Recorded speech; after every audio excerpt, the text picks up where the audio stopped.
أعوذ بالله من الشيطان الرجيم بسم الله الرحمن الرحيم الحمد لله رب العالمين والعاقبة للمتقين والصلاة والسلام على سيدنا محمد وعلى آله وصحبه أجمعين أما بعد Bugün sözlemoqchi bo'lganimiz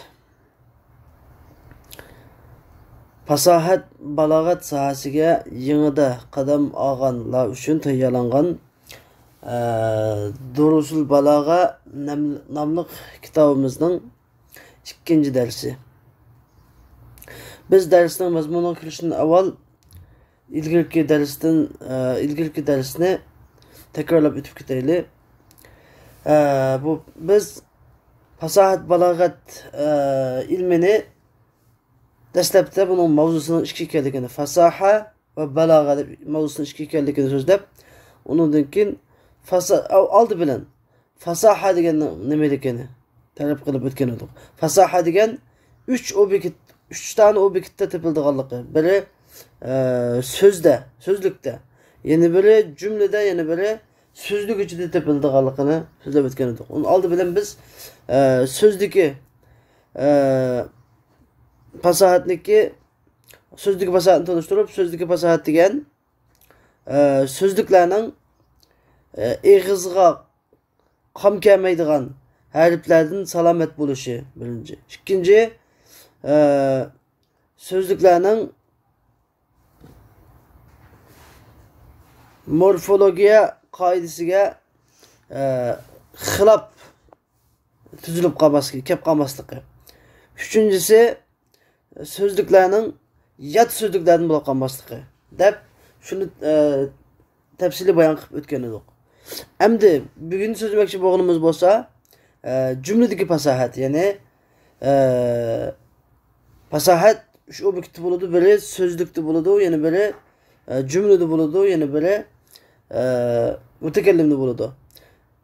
Endi jumladagi fasohat deganimiz Musannif rahimahulloh deydiki: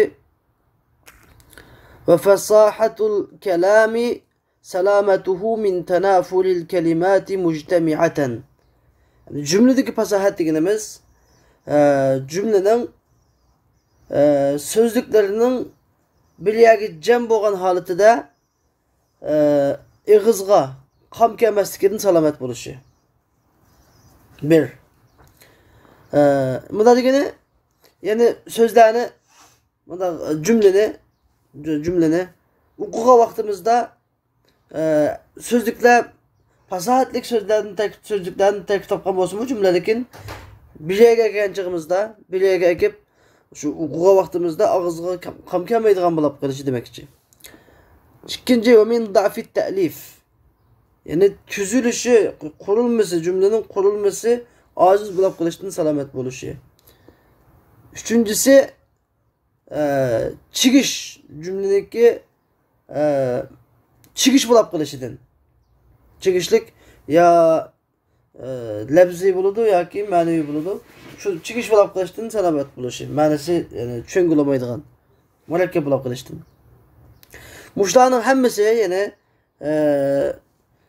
so'zliklarniki bir yerga kelganda ig'izi qam kelmasligidan salomat bo'lishi, jumlaning tuzilishining ojizligidan salomat bo'lishi, chigishlardan salomat bo'lishi, ma'a fasahati kalimati degan şu cümlenin sözlüklerinin fasahatlik bo'lishi bilan birga aldı bilan shart shuki, bu sözlükler fasahatlik bo'lishi kerak.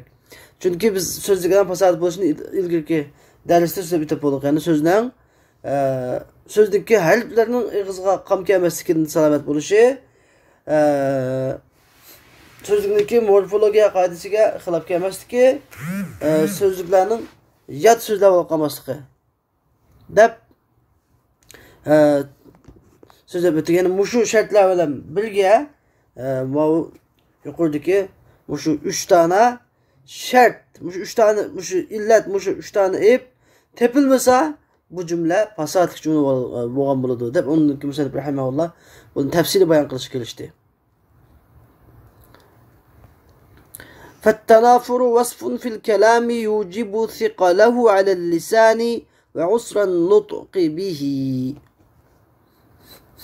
Endi tanafur degan, ya'ni sözlüklerinin sözlüklerini sözlüklerinin bir yerge cem boğa vaxtıda ağızı qam kelmesi deganimiz bu tilga cümlede tilga ig'irlikni keltirib chiqaradigan ve telaffuz qilishning qiyinligini keltirib chiqaradigan bir cümledeki bir sifatdir bu. Mesela في رفع عرش مثلك في رفع عرش الشرع مثلك يشرع degandek mesela. Hem bunda qiyinlikni keltirib chiqaradigan derece iki derecede bir qattiq ig'ir derece yani böyle yenik derece deb. İg'ir derecede bo'lganda mesela في رفع عرش الشرع مثلك يشرع bir şair o'qibdi ki şeriatning taxtini ko'tarishga seningdek odam yashra degan so'rov qiladi degan temsil edi. Shariatning taxtini sendek isil odamlar, ya'ni sendek ahli ilmi maydoni erkak kishilar qilmoqchi bo'ladi, shariatning taxtini egiz ko'tarmoqchi bo'ladi deb bir olimni damlamoqchi ekan buni o'qiganda. Ya'ni bu yerdagi shohid nada desa raf'i arshi deb ayn harfi ameliyatı var, galın çıkıdığan ters harf. Araplar çıkan bilen başka milletler çıkaramaydı bu ayn harfini. Ve Araplar gibi yani ig'ir çıkıdı bu harf. Bu harf okşaş yani raf'i diye sözlükte birisi var. Onu arkada tekrar gelip arş diye yani arkama tekrar gelip kalını.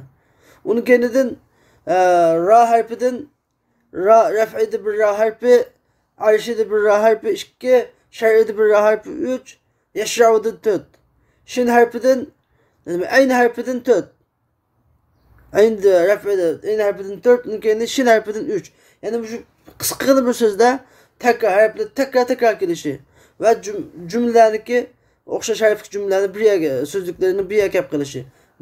Bu şu da böyle telaffuz kılışındaki intayın tasdikini, eğerlikini keltirip çıkardı. Yeni bir şahit şu ki Cahiz diyen şair bunda bir şey okutken. Ve leyse kurbe kabri harbin kabru. Bu şiirindeki ilgili kısmı olsa ve kabru harbin bimekanin kafru, yani bimekanin kafrin ve leyse kurbe kabri ve leyse kurbe kabri harbin kabru ve kabru harbin bimekanin kafru ve leyse kurbe kabri harbin kabru. Bu şiirindeki manisi olsa hikayet kılınışça Harb ibn Umeyye, yani Ebu Süfyan'daki dadısı. Harb ibn Umeyye bir çöl bayağını gidip verip bir hatif deb atıladıgan bir cinga desep satken, bir cinga desep selep yılan süretli bir cinga. Şunu olan o cin bir tolğanca bu Harb ibn Umeyye'ni öldürüyor etken bir çöl bayağında. Şunu olan bu şiirini aşağıda şu cin okutken deydiğen bir rivayetleri var. Cahiliyet şeyleri değil mi bu? Anladın. Hem de şu vakti da Kureyşlerin şeyde bunda bir yapılıyorken cinnin şiirleri de mesela Velid ibn Mughira Peygamber sallallahu aleyhi ve sellem'in Kur'an'ını anlap kelip onu keneden hem de bu Kur'an'da kanda edecek oladı gıdanı birisi bunu şiirken değil diyen de Velid ibn Mughira ben insanlığının şiirini anlap boğan hatta cinnin şiirini ben bilmeyip hatta cinnin şiirler kamalı hem şiirini belirtme. Lakin bu şiir hoşuma gitken bu Kur'an degan. Şu vaqtda nima? Jinning şiirlerini bilme degan bir gap var. Yani bunun içinde bir meşhur gap hamda. Bu gapning rostga yolg'onligi bizga muhim emas, lekin bu sherdagi shahid hamda. Demak bu şiirning ma'nosi yani shu nimaniki Harb ibn Umayyaning qabrisidan qattiq cho'l bayavanda qolganligi echinmoqchi yani. Velaysa qurba qabri harbin qabru. Yani Harib'nin kabrisi bir çöl bayavandaki bir cayda, çöl bayavan bulan bir cayda. Harib'nin kabrisinin yanında hiçbir kabri yok. Demek çoğunu yalğız bir yakigani çöl bayavanda kaldı. Xuddi bizden Uygurca bir şiir var. Kabrisiz kaldıydı ben yulğun kızargan dalıda. Tapkusi bu izni bir gün ömrümüz yaşarımız deyip Abdurrahim Ötkür yazgan bir şiir var mesela. Yani nimede katlı kabrisinin çöl bayavanda kalganlığı içinip okulgan bir şirken bu mesela. Ve bir yerdeki şahit kalsın ise ve leyse kurbe kabri harbin kabru deyip bir şeyde Kap harfidan 3 tane kap harfi. Ra harfidan 4 tane ra harfi. Aqbağı tekrar qilib qiyinlashtirib etgan bu so'zni talaffuz qilishni. Anladın? Endi bu daraja qiyinlik so'zlarniki eg'izga tilga eg'irlikni keltirishi yenikroq daraja o'tu. Eg'ir daraja ma yuqoridagi shohid. Endi kimki shohidimiz yenikroq daraja masalan Kerimun meta emdahhu vel vera ma'i ve izâ ma lumtuhu vahdi degan şiirde mesela bu şiirini Abi Temmam Habib ibn Evs Ta'i Ebel Gayth Musa ibn İbrahim el-Rafi'i degan kishini damlab o'qib ekan. Yani bu şundaq bu Ebel Gayth Musa ibn İbrahim el-Rafi'i degan şundaq bir esel adam ki qachon bunu damlasam halbuki xalqning hammasi men bilan billah maqtaytman. Men qachon bu Ebel Gaythni damlasam hamma xalq men bilan billah damlashib berdi. Ve izâ lumtuhu vahdi. Qachonki şu Ebel Gaythni ayıplaytgan olsam, o'zim yolg'iz ayıplaytman. Ayıplasam hech kim qatılmaydi. Agar damlaytgan olsam hammadan billah damlaydi. Mushunda esladam ekan bu deb Ebel Gayth Musa ibn İbrahim el-Rafi'i degan kishini mushunda damlabdi ekan. Abi Tammam o'ziniki she'rida. Endi bu yerdagi shohid bo'lsa emdahhu degan so'z. Bu yana yenik darajalik eg'iz qamki emas ekan. Ikki so'z. Emdahhu degan tekrar keladi. Agar yolg'iz kelgan bo'lsa, emdahhu degan so'z hech qanday masala yo'q, yolg'iz kelgan bo'lsa. Lekin ikkisi birlikda kelgan vaqtida bu yerda tilga eg'irlikni keltirib chiqadi. Endi mana bu shu so'zlab o'tgan mushular hammasi mushundoq kelib qolganda nima jumladagi fasohatga ta'sir yetkazadi. Bu bo'lsa jumlaning so'zliklari fasohat bo'lgan taqdirdami bir yerga kelgan chog'da nima bo'lib qolishi og'izi qom kelmasligi va yoki harflarning o'xshash harflarning takrar kelishidan iborat. Bu ishga kelib nimaga ta'sir ko'rsatadi? Jumladagi fasohatga ta'sir ko'rsatadi. Ikkinchisi hamda Musa İbrahim deydi ve da'fu ta'lifi kevnul kelami gayra carin alel kanunin nahviyyil meşhur. Endi ikkinchisi bo'lsa jumladagi fasohatga ta'sir yetkazadigan ikkinchi omil bo'lsa jumlaning tuzilishining ojizlab qolishi. Bu degan nima degan gap desa kevnul kelami ya'ni jumlaning mashhur bo'lgan grammatika qonuni bo'yicha mangmasligi. Cümlenin meşhur bo'lgan grammatik qonuni bo'yicha maqsad degan ya'ni meşhur bo'lgan grammatik qonuni bo'yicha kelmasligi, ya'ni shunga uyg'un kelmasligi, balki uni xilop qilish degan. Endi bu yerdagi meşhur bo'lgan grammatik qonuni bo'yicha deb meşhur degan gapni qayd qilib qo'yishidagi sabab nima desa, agar bu anda meşhur olmay, agar hamma grammatikanshunoslar birlikka kelgan masala bo'lsa, masalan, bir shoirning birisi failni zir o'qib qolibdi masalan. Ya maf'ulni pish o'qib qolibdi masalan. Anladın? Ya harfi jar kelgan ismni zivar o'qib qolibdi masalan. Ayda hamma grammatik usullar birdek ittifoq qilmasin deb qolamiz. Bu chog'da bu jumladagi fasodati chiqadi deymiz. Bu chog'da bu g'alat bo'ldi, g'alat xato oldu bu. Bu kalam fasid deymiz bu chog'da. Qancha she'r bo'lsa bu xato she'r deymiz bu chog'da. Lekin mashhur bo'lgan degani, ya'ni ko'p sonliq grammatikanshunoslar mushu ko'z qarashda, oz sonliqi buning qarshi ko'z qarashda. Ya'ni bu ko'p sonliq grammatikanshunoslar birlikka kelgan masalaga qarshi kelib qolsa, shu chog'da jumlaniki nimasiga ta'sir yetkazadi? Jumlaning fasohatiga ta'sir yetkazadi. Masalan, u qaysi masala desa, kal izmari qabla zikri lafzan va rutbatan. Masalan, damir degan almashniki qaytadigan o'rni. Almash degan damir degan gap. Almashning qaytadigan obyektini tilga elishdan burun almashni tilga elish o'xshash. Lafzan va rutbatan ang diqqat qilg'aya. Lafz jihatdan va rutba degan martaba jihatdan. Martaba degan gap, ya'ni ma'no hukm jihatdan degan gap, martaba jihatdan. Lafz jihatdan degan gap, ya'ni bu shakl, surat jihatdan degan gap. Shakl jihatdan va rutba jihatdan bu bir şeyga qaytga diqqat qilish kerak. Agarda lafzan, yalğız lafzan bulab qap qalsa, bu caiz. Cümleyi tesir etkizmeydi. Eğer yalğız rütbeten bulab qalsa mı, yine caiz. Cümlenin fasatı tesir etkizmeydi. Lakin lafzan rütbeten ikkinchi bir yakap qalgan vaqtida shu chaqda andın cümleniki fasatiga tesir etkizdi. Endi bu lafzan rütbeten degan nima degan gap desa, bu yerda shu she'r orqali tushundirib masalaga endi. Musannif rahimahulloh deydi, şairning qavlida Jaza banuhu abal gaylani an kibarin ve husni fi'lin kema yujza sinimaru deb she'r o'qitgan. Yani jaza banuhu onun balalari abal gaylanni yeshi cho'ngib qolganda yaxshilik qilishning o'rniga xuddi Sinimar degan kishi Sinimarning jazolangandek jazoladı. Sinimarning mukofotlangandek mukofotladı. Endi bu she'rniki qisqacha tarixini o'tab ketadi. Uni keyin shoirni gapiramiz.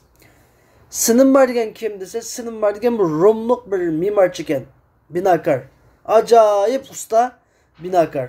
Buni Hira degan yani podshosi, Iroqdagi Hira degan yani podshosi, Kupa degandagi Xavarnaq degan isil bir oliy donliq oliy saroyni, qasr saroyni 20 yilda soldibdi. Saq 20 yilda sep bo'libdi. 20 yilda sep bo'lgandan keyin bu binokorni qasrning eng tepasiga chiqib, qasrning tepasidan tashlab o'tib o'tibdi. Nimishqa bu yeni bilak odamga bundan o'ch saroyni nebini bilak odamga sep bo'lmasin deb. Shuni mushu ish butun odamning og'zida nima maqol tamsilga aylanibdi. Ya'ni ayda 20 yilda sep yaxshilik qilsa, unga mukofot o'tgandan o'rniga bunda yaxshilik yomonlik qildi. Ash berganga mush berdi deb shunga misol keltirib, bu shunday ekan. Xuddi shuningdek Abal Gaylan degan odamning baloqalarimi ayni 20 yil bolalarni bir necha yil shunda qilib tatbiq qilib qo'ysa, bolalar cho'nglab bo'lgan chaqda ota-onasiga yaxshilik qilganning o'rniga ota-onasi cho'ngib qolgan vaqtida, ota-onasi cho'ngib qolgan vaqtida va mavlud cho'nglab bo'lgan vaqtida ota-onasi yaxshilik qilganning o'rniga ota-onasiga yomonlik qilib, ota-onasi tashlab atgandan keyin bu chaqda Abul Gaylan deganniki o'sha bir shoirning birisi shuni tasichinib shunga bolalarni tashlab atganiga ash berganga mush berganiga mush she'rni o'qitdi ekan.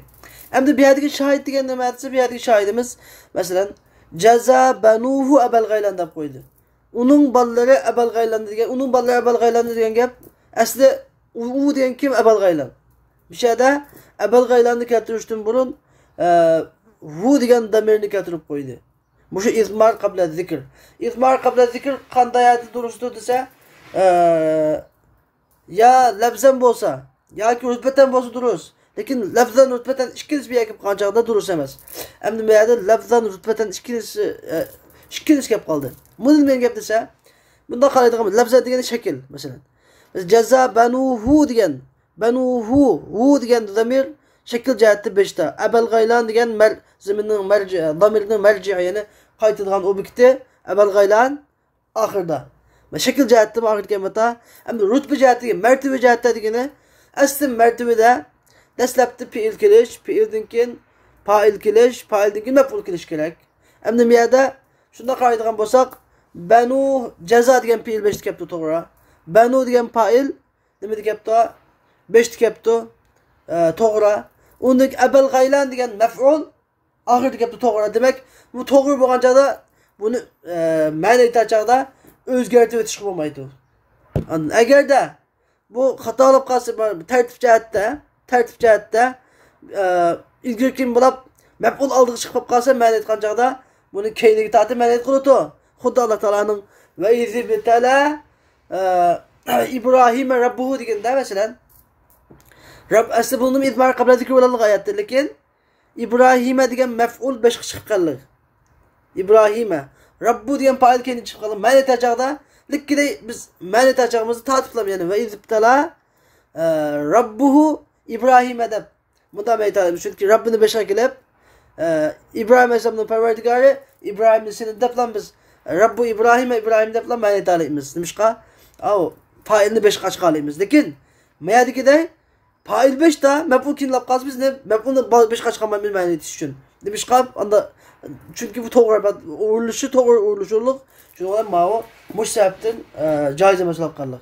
Ya'ni Demek Ebel Gaylan degan maf'ul keyinli keldi. Keyinli kelgan ma'ni aytganchigimizda bunda ma'ni topmaymiz buni. Yani jaza Ebel Gaylana banuhu demaymiz. Asli endi desa ma'ni to'g'ri chiqdi bo'lsa.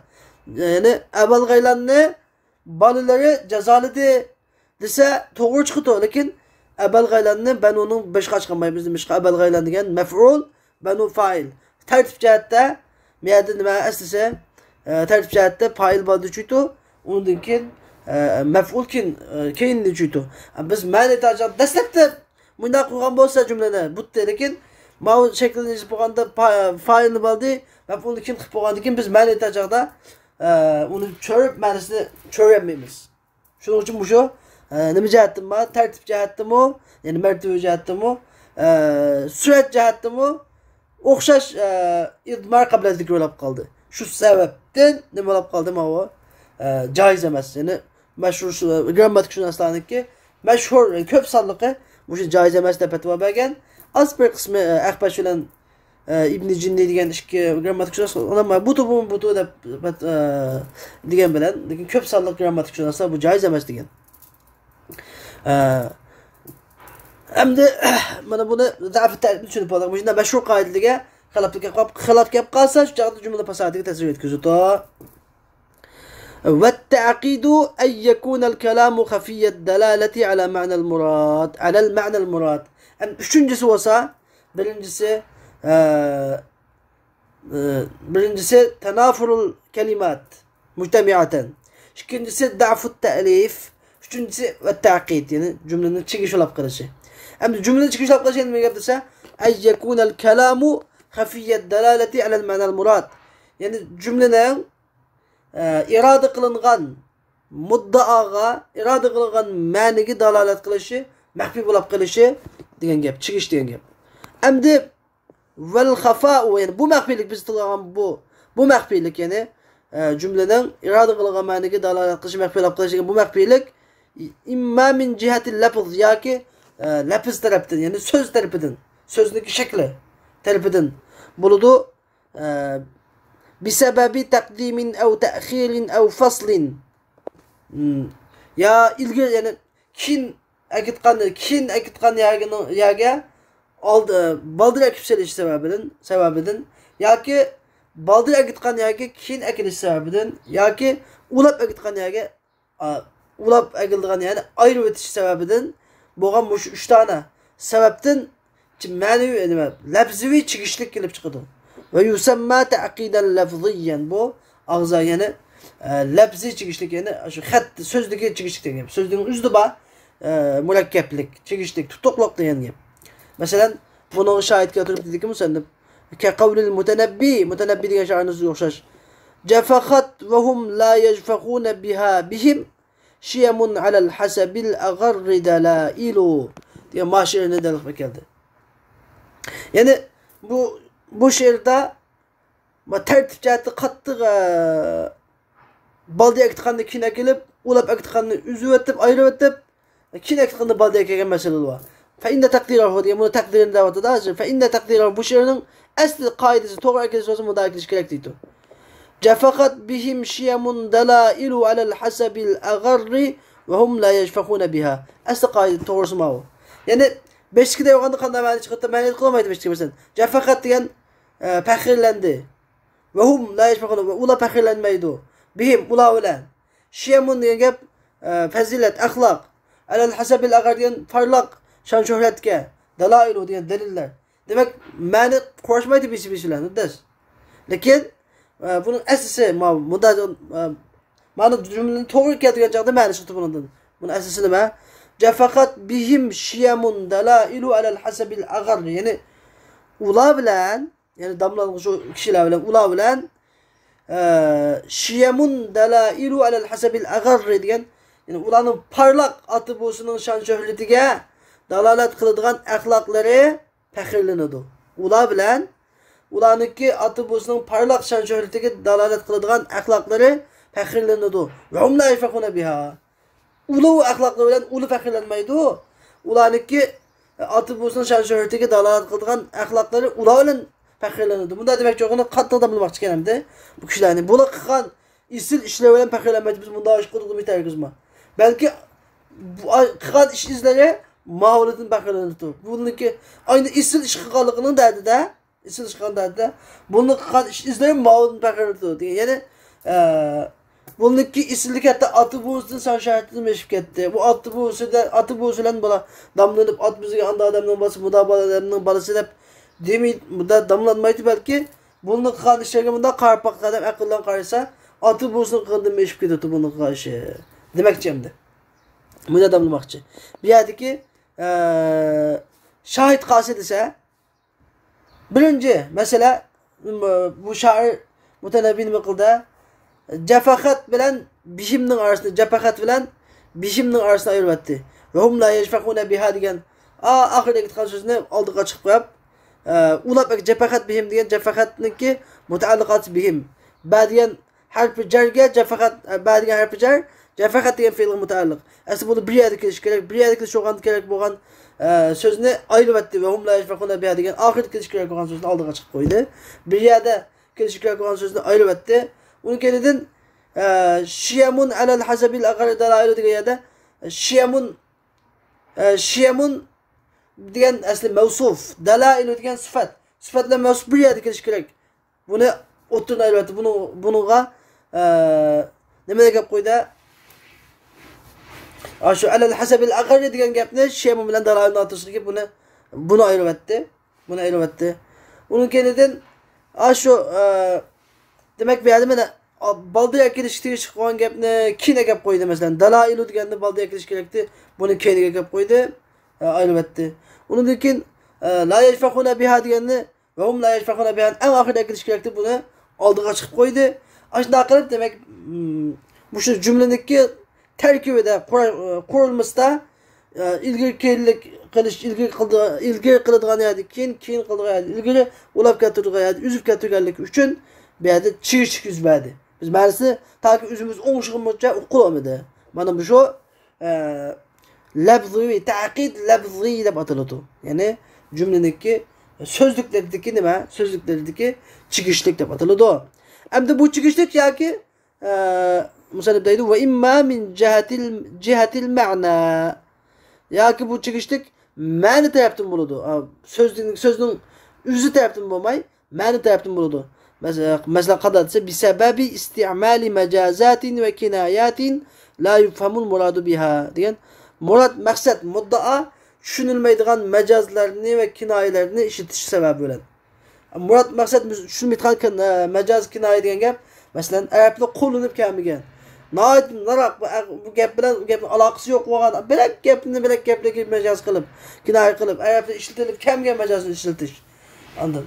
Aslında mecaz diyen bu mecaz köşme diyen bilen çokum bunun bir şartı var mı? Çokum bunun okşaşlık bir tarafı buluş gerek ve okşaşlık tarafı buluş olan bir getir Arap'la işletip köngen buluş gerek.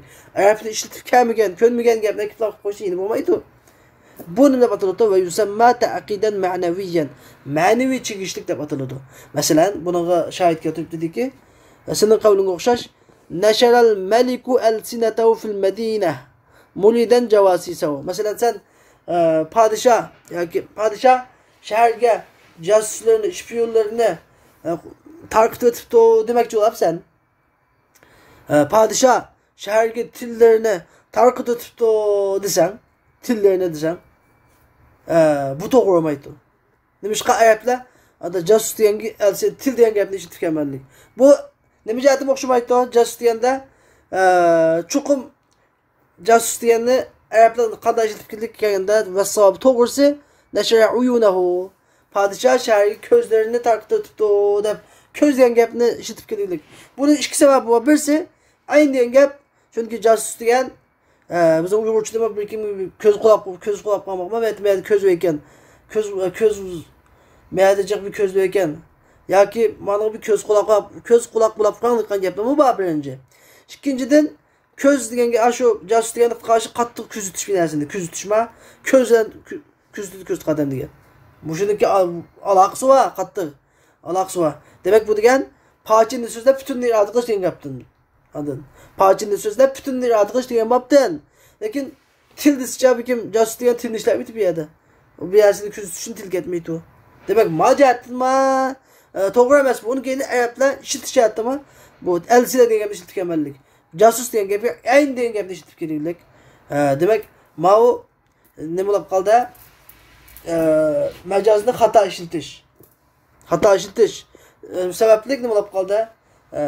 Ma'naviy tushunishmadi. Mau birinchi shahid. İkinci shahid shoirning qavli masalan سأطلب بعد الدار عنكم لتقربوا وتسكب عيناي الدموع لتجمدا degan she'r. Bu she'rni kim o'qigan desa, bu she'rni Abbas ibn Ahnaf degan kishi, ya'ni Harun Rashid degan xalifaning ulfatlaridan bo'lgan Abbas ibn Ahnaf degan kishi o'qitgan bu she'rni.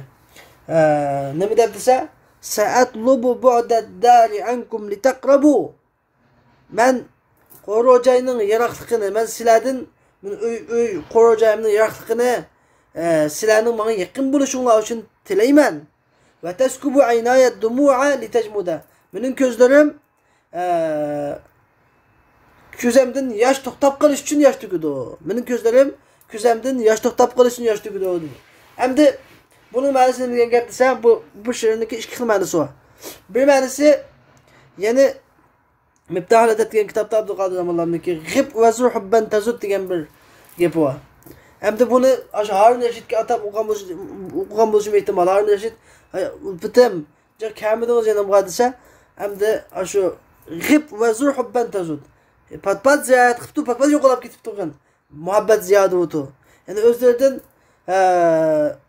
yaqin bo'lishim uchun patpat yiroq bo'lsa, yiroq olsam o'zlaridan yiroq tursam, endi uni keyin bir aramizda muhabbat chiqayotgan birga o'tib biz besh-beshimizdan to'shab qilib, zikrlashib qilib, to'lish qilib nima deganki, ko'zimizga satguna qilib bo'g'icha nariroq turib birimizni seg'inib tursak, seg'inib ko'nglimizda ham yaqin turish uchun nariroq turay dedim. Va taskubu aynaya dumu'a tajmid degan, mening ko'zim aslida nari turib, sizdan nari turib, aslida seg'inib yig'layversam, keyin besh-beshimizning haqiqiy qadiga yetib ayrılıp ketmey yakın olsak mı birimizden kabuluşa kalmaydıkan ve birle oturardıkan halet bir hoşallık keliş için, hoşallık kelip çıkış için, güzemde yaşamaydıkan buluş için toxtumay güzem yığılap durdu dep muşu Musannif rahimahullah bu şu maksat demiş ki litecmuda degan yerdeki bir hoşallık, yani güzemden yaşamaydıkan buluş için degeni yani xushal bo'lishim uchun, abadiy xushal bo'lishim uchun sizlarni nariroq turay dedim. Sabr qilsam sabrdan teg rahat. Demakchi ekan.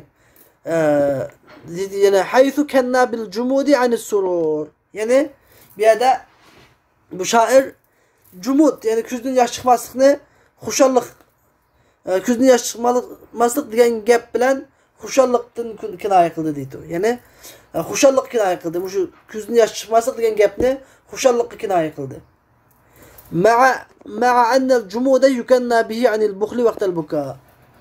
Ameliyatı olsa bu cumud degan gapni Arablar nimaga kunab keldiklar? Ya'ni yig'ilgan chaqda ko'zni yosh chiqilmaslikqa. Yig'ilgan chaqda ko'zni yosh chiqilmaslikqa. Yig'ilgan chaqda ko'zni yosh chiqilmaslikqa gap, ya'ni qattiq shu yig'layolmay, hattoki yig'lab ko'zni yosh tugab ko'zning qanaqti qayaga, ya'ni qattiq ichi pushuqqa demakchimdi. Qattiq ichi pushuqqa ketib Arablar. Ma'u qattiq xushallikqa kelib qo'ydi. Demak, Arablarniki kunab ishitib kelgan oti bu kinoya qilmay, ta'tisga kinoya qilib qo'ydi. Ma bir. Bu she'rning yana bir ma'nosi xos etsa, bir bu shoir zamonniki chaqidan qattiq shikoyat qilib, zamonning chaqi ta'tirlab qoldi, ta'tir aylanib qoldi. Men nima desam, bu ishning ta'tisi o'tqanlab qoldi. O'stangi so'g'ishsam suv to'xtab qoldi, aqlasam qarisam aqdi. Ondan nima desam ta'tlab qoldi. Shuning uchun meni yaxshi ko'rgan yaqin yar bilan birga bo'lish uchun ulun nima bo'lishni tilasam, sizlar men bilan yaqin bo'lsizlar. Men siz ne olsangiz deb shunda tilasam, yaqin bo'lsizlar. Agar sizlar yaqin bo'lishni tilasam, yaqin bo'lishni tilabdim. Yar do'stlarimdan ayrilib ketdim. Agarda ne bo'lishni tilasam, likida yaqin bo'lib qolsizlar menga. Uni kelidin shu ben qattiq yig'lay deb ko'zimni qattiq yosh chiqarsam, ko'zimdan yosh chiqarsam, nima yig'lay desam, ko'zimdan yosh chiqmaydi. Yig'lay desam yosh chiqmaydi, agar yig'lamay desam ko'zimdan yosh chiqadi. Shunga men Yig'lamaslik uchun qanday qilishim kerak? Yig'lashim kerak. Men qo'shilash uchun shunday yig'lasam, kuchimni yaxshi qilmaydi, qo'shitma. Anladın? Ben şu qo'shilay desam, içim pishib qoldi, içim pishsa qo'shitma, shunga içimni pishirtma. Qo'shilash uchun içimni pishirtma. Yaqin yo'qlar bilan birga o'tirish uchun ne bo'lishini tilaytma. Bunda zamanning chaqi ta'til qilib qoldi. Bu ta'til zaman bo'lib qoldi. Deb zamandagi ta'tillikdan qattiq shikoyat qilib, o'qigan she'r ekan bu she'rning. Endi bu ikki xil ma'nosi bor endi. Endi demak biz jumladagi fasohatni so'zlab bitib bo'lgan. Jumladagi fasohat degan yoki so'zliklardagi so'zliklarni bir yerga yig'ib ekib o'qigan vaqtida ig'izga qolib kelmasligi yoki grammatikadagi mashhur qoidalarga xilof kelib qilishi yoki jumladagi tuzilishi lafziy yoki ma'naviy chigish bo'lib qilishi. Anladın? Nima? Jumladagi ma'nosi taqid tuzilishi emas, taqid ma'naviy yoki taqid lafziy bo'lib qilishi. Deb bu so'zda bitib bo'lgan bu shu. 3 sifat tepilib qolsa jumlada bu jumla fasohatdan chiqib ketadi. Mush 3 sifat tepilmasa bu jumla fasohatli jumla bo'lgan bo'ladi.